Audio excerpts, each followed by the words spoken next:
Dear students, welcome to Learner's World. In this video, I'm going to talk about full address BBC panel discussion by Stephen Fry, FIUGP, SCC semester for Humanities and other BA programs under Calicut University. Summary of full address BBC panel discussion. In the BBC panel discussion, full address, Stephen Fry speaks passionately about the life, work, and lasting influence of Oscar Wilde, one of the most brilliant yet misunderstood writers of the 19th century. BBC panel ഡിസ്കഷനാണ് full address എന്ന് പറയുന്നത്. അപ്പോൾ അതിൽ വെച്ചിട്ട് Stephen fry 19th സെഞ്ച്വറിയിലെ അതായത് കൂടുതൽ famous ആയിട്ടുള്ള പക്ഷേ തെറ്റിദ്ധരിക്കപ്പെട്ടിട്ടുള്ള എഴുത്തുകാരിലെ ഫേമസ് ആയിട്ടുള്ള ഒരു എഴുത്തുകാരനാണ് Oscar wild.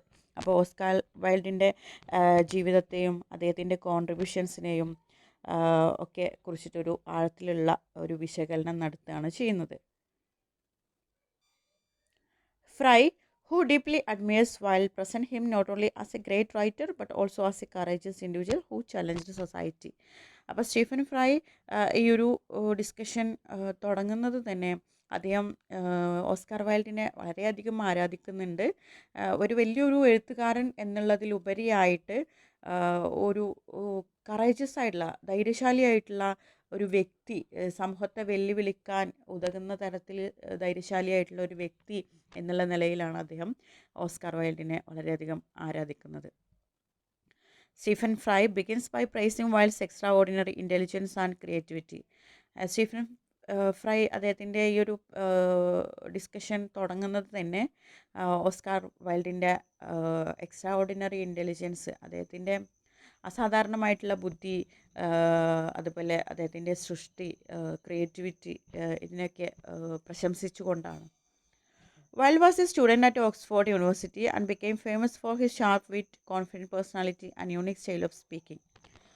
Oscar wild Oxford യൂണിവേഴ്സിറ്റിയിലെ വിദ്യാർത്ഥിയായിരുന്ന സമയത്ത് തന്നെ അദ്ദേഹത്തിൻ്റെ ആ ഒരു ഷാർപ്പ് വിറ്റ്, അദ്ദേഹത്തിൻ്റെ ഹാസ്യബുദ്ധി, അതുപോലെ ആത്മവിശ്വാസം നിറഞ്ഞിട്ടുള്ള സംസാര ശൈലി, വ്യത്യസ്തമായിട്ടുള്ള ഒരു വ്യക്തിത്വം എന്നിവ കൊണ്ടൊക്കെ അദ്ദേഹം ശ്രദ്ധേയനായി.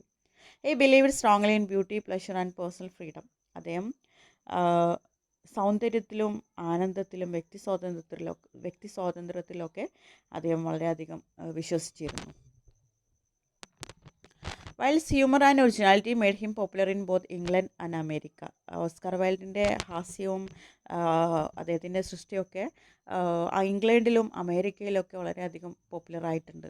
His famous remark at customs, "I have nothing to declare but my genius," shows his confidence and charm. അദ്ദേഹത്തിൻ്റെ ഒരു പ്രശസ്തമായിട്ടുള്ള വാക്കുകളാണ് "I have nothing to declare but my genius." എൻ്റെ പ്രതിഭയ്ക്ക് പുറമെ എനിക്ക് പ്രഖ്യാപിക്കാനൊന്നുമില്ല എൻ്റെ ജീനിയസിന് പുറമെ. ഇത് അദ്ദേഹത്തിൻ്റെ കോൺഫിഡൻസിനെയും ആത്മവിശ്വാസത്തെയും ചാം ഒക്കെയാണ്, ബുദ്ധിയൊക്കെയാണ് അദ്ദേഹം ഇതിലൂടെ വ്യക്തമാക്കുന്നത്.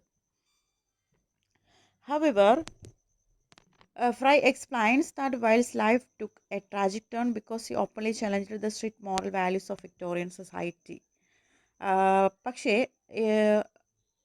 ഇതിൽ സ്റ്റീഫൻ ഫ്രൈ എക്സ്പ്ലെയിൻ ചെയ്യുന്നുണ്ട് ഓസ്കാർ വൈൽഡിൻ്റെ ലൈഫിലുള്ള ഒരു ദുരന്തം നിറഞ്ഞിട്ടുള്ള ഒരു ടേണിംഗ് പോയിന്റ് എന്ന് പറയുന്നത് അദ്ദേഹം വിക്ടോറിയൻ സമൂഹത്തിലെ മൊറാലിറ്റിക്കെതിരെ, അതായത് ധാർമ്മിക സ്ട്രിക്റ്റ് ആയിട്ടുള്ള മോറൽ വാല്യൂസ്, അതിനെ ഓപ്പണായിട്ട് ചലഞ്ച് ചെയ്തിട്ടുള്ള ഒരു വ്യക്തിയായിരുന്നു ഓസ്കാർ വൈൽഡ്.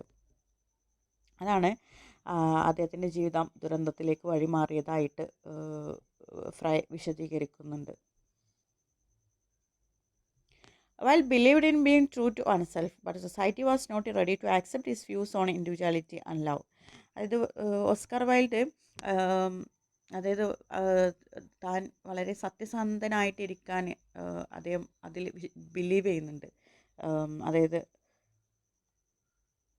സത്യസന്ധനായിട്ട് സ്വയം ജീവിക്കണം എന്നുള്ളതിൽ അദ്ദേഹം വിശ്വസിക്കുന്നുണ്ട്. പക്ഷേ സമൂഹം അദ്ദേഹത്തിൻ്റെ വ്യക്തിത്വത്തെയും അദ്ദേഹത്തിൻ്റെ പ്രണയ ദർശനങ്ങളെയൊക്കെ അംഗീകരിക്കാൻ തയ്യാറായിരുന്നില്ല. His relationship with Lord Alfred Douglas led to public scandal. അതായത് അദ്ദേഹത്തിന് ലോർഡ് ആൽഫ്രഡ് ഡഗ്ലസുമായിട്ട് ഒരു ബന്ധം ഉണ്ടായിരുന്നു. അതൊക്കെ വലിയൊരു പ്രശ്നങ്ങളിലേക്കൊക്കെയാണ് നയിച്ചത്. After a legal battle Wilde was imprisoned for gross indecency which destroyed his career, health and reputation. ഒരു നിയമ പോരാട്ടത്തിനൊടുവിൽ അദ്ദേഹം ഈ ഒരു റിലേഷൻഷിപ്പ് നിയമ പോരാട്ടങ്ങളിലേക്കൊക്കെ നയിച്ചിട്ടുണ്ടായിരുന്നു എന്നാണ് പറയുന്നത്.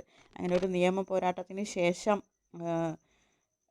ഓസ്കാർ വൈൽഡിനെ ജയിലിൽ അടക്കപ്പെട്ടു. എന്ത് കാരണത്താലായിരുന്നു? ഗ്രോസ് ഇൻഡീസെൻസി, ഗൗരവമുള്ള അശ്ലീലത ആണ് വെച്ച് പുലർത്തുന്നത് എന്നുള്ള രീതിയിലായിരുന്നു. അത് അദ്ദേഹത്തിൻ്റെ കരിയറും ആരോഗ്യവും അദ്ദേഹത്തിൻ്റെ ഫെയിമൊക്കെ നശിപ്പിക്കാനിടയായി. Stephen Fry compares Wilde's suffering to the suffering of Christ, suggesting that Wilde was punished for speaking truth in a hypocritical society. Stephen fry പിന്നീട് ഓസ്കാർ വൈൽഡിനെ ജീസസ് ക്രൈസ്റ്റിൻ്റെ അതായത് ദുരന്തങ്ങളെ കുറിച്ചിട്ട്, ജീസസ് ക്രൈസ്റ്റിൻ്റെ ജീവിതത്തിൽ നടന്നിട്ടുള്ള ബുദ്ധിമുട്ടുകൾ അതുമായിട്ട് കമ്പാരിസൺ നടത്തുന്നുണ്ട്. അതായത് ഓസ്കാർ വൈൽഡ് സത്യത്തിന് വേണ്ടിയിട്ട് നിലകൊള്ളുന്നത് കൊണ്ടാണ് അദ്ദേഹത്തിന് ഒരുപാട് ദുരന്തങ്ങൾ വാങ്ങേണ്ടതായിട്ട് വന്നത്. അതായത് സത്യം വിളിച്ചു പറഞ്ഞത് കൊണ്ട്. അപ്പം അങ്ങനെ ഒരു ഉപമ ഇതിൽ വരുന്നുണ്ട്. അതായത് സത്യവും വെളിച്ചവും ഒക്കെ ഈ ഒരു കപട സമൂഹത്തിലേക്ക് കൊണ്ടുവന്നതിനാണ് ഓസ്കാർ വൈൽഡ് ശിക്ഷിക്കപ്പെട്ടത്. Though rejected during his lifetime, Wilde later became a symbol of resistance against social cruelty and injustice. അദ്ദേഹത്തിൻ്റെ ആ ഒരു കാലഘട്ടത്തിൽ അദ്ദേഹത്തെ നിരസിക്കപ്പെട്ടെങ്കിലും, അതായത് സത്യം തുറന്ന് പറഞ്ഞതിൽ അദ്ദേഹത്തിനെ ജയിലിൽ അടച്ചെങ്കിലും പിന്നീട് അദ്ദേഹം ഒരു സിമ്പലായിരുന്നു. ഓസ്കാർ വൈൽഡ് സോഷ്യൽ ക്രുവൽറ്റിൻ്റെയും ഇൻജസ്റ്റിസിൻ്റെയും ഒക്കെ ഒരു സിമ്പലായിരുന്നു എന്നാണ് പറയുന്നത്. ഒരു പ്രതീകമായിട്ട് മാറിയിട്ടുണ്ടായിരുന്നു ഓസ്കാർ വൈൽഡ്. സാമൂഹിക ക്രൂരതക്കും അനീതിക്കൊക്കെ എതിരായ ഒരു പ്രതീകമായിട്ട് ഓസ്കാർ വൈൽഡ് മാറി. The lecture ends with a powerful message. Fry encourages people, especially the young, to think freely, value individuality and never fear being different. ഈ ഒരു ലെക്ചർ അവസാനിപ്പിക്കുന്നത് ഒരു പവർഫുൾ മെസ്സേജിലൂടെയാണ്. അതായത് യങ് ആയിട്ടുള്ള ആളുകളോടാണ് പറയുന്നത്, യുവാക്കളോടാണ് പറയുന്നത്, സ്വതന്ത്രമായിട്ട് ചിന്തിക്കാനും വ്യക്തിത്വത്തെ ആദരിക്കാനും വ്യത്യസ്തരാകുന്നതിൽ ഒരിക്കലും ഭയപ്പെടരുത് എന്നുള്ള കാര്യങ്ങളൊക്കെ നിർദ്ദേശങ്ങൾ നൽകിക്കൊണ്ടാണ് ലെക്ചർ അവസാനിപ്പിക്കുന്നത്. അതായത് യങ് ആയിട്ടുള്ള ആളുകളോട് അവരെ എൻകറേജ് ചെയ്യാണ് ഫ്രീ ആയിട്ട് ചിന്തിക്കാനും നമ്മുടെ വ്യക്തിത്വത്തിന് വില കൽപ്പിക്കാനും, അതുപോലെ ഡിഫറെൻ്റ് ആയിട്ട് നിൽക്കുന്നതിൽ ഒരിക്കലും പേടി തോന്നരുത് എന്നുള്ള നിർദ്ദേശങ്ങൾ നൽകിക്കൊണ്ടാണ്. Oscar Wilde's life reminds us that art, humor and honesty have the power to challenge society and survive long after suffering has ended. അപ്പോൾ ഓസ്കാർ വൈൽഡിൻ്റെ ജീവിതം നമ്മൾ ഓർമ്മിപ്പിക്കുന്നത് ആർട്ട്, കല, അതുപോലെ ഹാസ്യം, സത്യസന്ധത, ഇതിനൊക്കെ സമൂഹത്തെ മാറ്റാനുള്ള ശക്തിയുണ്ട്. അതുപോലെ ഇതൊക്കെയാണ് ഓസ്കാർ വൈൽഡിൻ്റെ ജീവിതം നമ്മളെ പഠിപ്പിക്കുന്നത്.